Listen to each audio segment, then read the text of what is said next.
Good morning, student. As in continuation with chapter number 2, today we'll be discussing about the another approach that is named as culture approach. So children, here they are talking about that how culture approach tend to affect one's personality. As by name itself you can identify, the more importance is given to the culture factor. So children, this approach states that personality is a product of one's culture. It means that through the living standard of an individual, one can identify his or her personality. Now, children, under this, they have talked about economic maintenance system. It means wherever people live, what is their source of income. So, all these factors do contribute to one's personality. Now, after this, they have talked about habit and habitant. So, children, it means what type of habit you develop.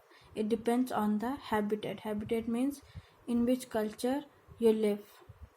For example, the people living in the coastal areas, their habit would be different. Their source of income depends on seafood.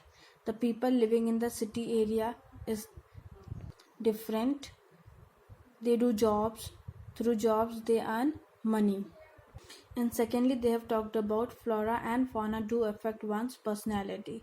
It means vegetable, fruits which you consumes. All these things by which you are surrounded do affect one's personality. Now, children, here they have talked about child rearing practices. Taken together, these elements constitute a child overall learning development.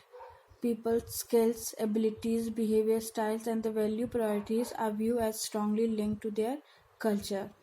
So, children, it means according to your environment where you live, you have rituals and activities influence one's personality. So, children, here they have talked about that behavior also get affected where one's live and people by which one is surrounded by. So, all these factors do contribute to the changes in one's personalities. In this approach, they have given the example of tribes and agriculture societies, how their personality is different on the basis of the traditions and due to the culture of which they are a part of. As children, they have talked about the Bihar society tribe group of Jharkhand, how their behavior tend to be different as compared to the people living in the well organized societies. So here they are talking about tribe means the people who does not live in a particular place. So people are known as nomadic, as their movement keep on occurring.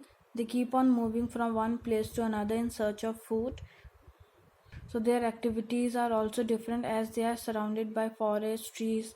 For their survival, they do hunting, killing animals, and these activities of hunting are continued by small children also. Because of culture of which they are a part of, it lacks the basic necessity like earning a job, and this becomes the tradition of the family. As well as further, their children are also engaged in hunting.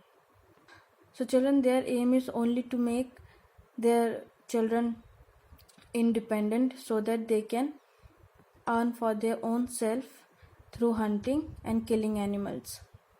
And children, if you notice that due to the tradition of their culture, they are more independent as compared to the agriculture society's children, and they are achievement oriented.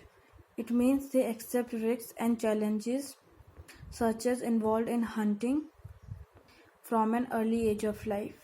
If we talk about the another society, that is agriculture society, children are socialized to be obedient to elders and are seen quite responsible towards their duties. Now children, if you notice in the agriculture societies, the children are not given so much of independence, whereas in the tribal, the children are given more independence from since the early stages of life. So children, if you notice in their tradition how agriculture societies are different in their tradition as compared to the tribal societies. So as people living in the Bihar, the small children were also engaged in hunting. This was their tradition. As we compare to the agriculture societies, good education, good learning and values at the early stages of life was regarded more important. So children, under this they have talked about, because of the different economic pursuits and agriculture demand, children in hunting gathering and agriculture societies develop and display different personality pattern. It means economic pursuit means how do they make their survival, either through hunting or by agriculture.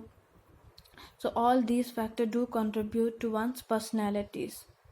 So children, by culture approach, one can identify that how personality tend to get affected by which they are surrounded with whom they spend most of the time, and what type of tradition do one follows in one's culture. So all these factors are also contributed to the personality.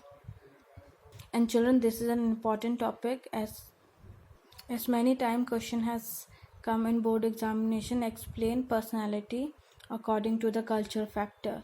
So children, kindly go through this and understand it.